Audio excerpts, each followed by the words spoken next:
আজকে আমি দশম শ্রেণীর জনতড়িৎ বিষয়ে যে রেজিস্ট্যান্স বিষয়ে আমি একটু কিছু বলবো যে রেজিস্ট্যান্সের কাজ কি, কার্যাবলী কি, কি কাজে লাগে এটা।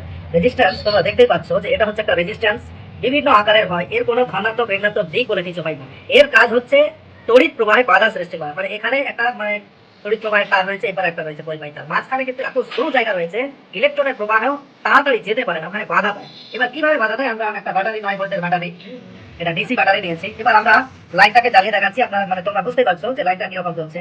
এবার যখন এখানে একটা পজিটিভ দিকে আমি একটা রেজিস্ট্যান্স লাগিয়েছি 1 ওহমের রেজিস্ট্যান্স, তো 1 কিলো ওহম। তো এই রেজিস্ট্যান্সটা যখনই লাগিয়েছি, এবার যখনই লাগালাম তোমরা দেখতেই পাচ্ছ যে এটা তীক্ষ্ণতাটা অনেকটাই কমে গেল। তীক্ষ্ণতাটা অনেকটাই, এটা কিন্তু তীক্ষ্ণতা অনেকটাই কমে গেল।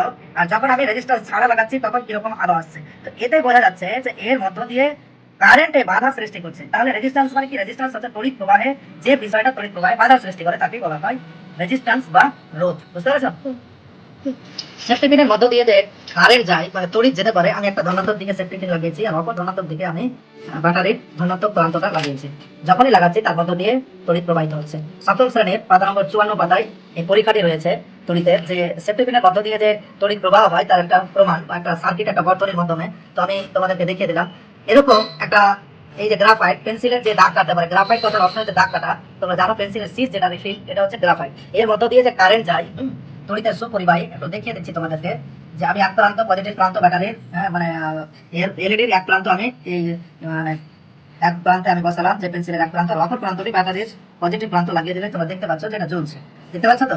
তো এটা যে প্রমাণ করে যে এর মধ্য দিয়ে যে কারেন্ট যায়, এটাও সপ্তম শ্রেণীর 54-55 পাতার মধ্যেই রয়েছে এই পরীক্ষাটা, যে পেন্সিলের মধ্য দিয়ে যে কারেন্ট যায়। এটা খুবই সহজ একটা বিষয়, তোমরা ডিসি যে কোনো একটা ব্যাটারি নিয়ে এই পরীক্ষাটা করতে পারো।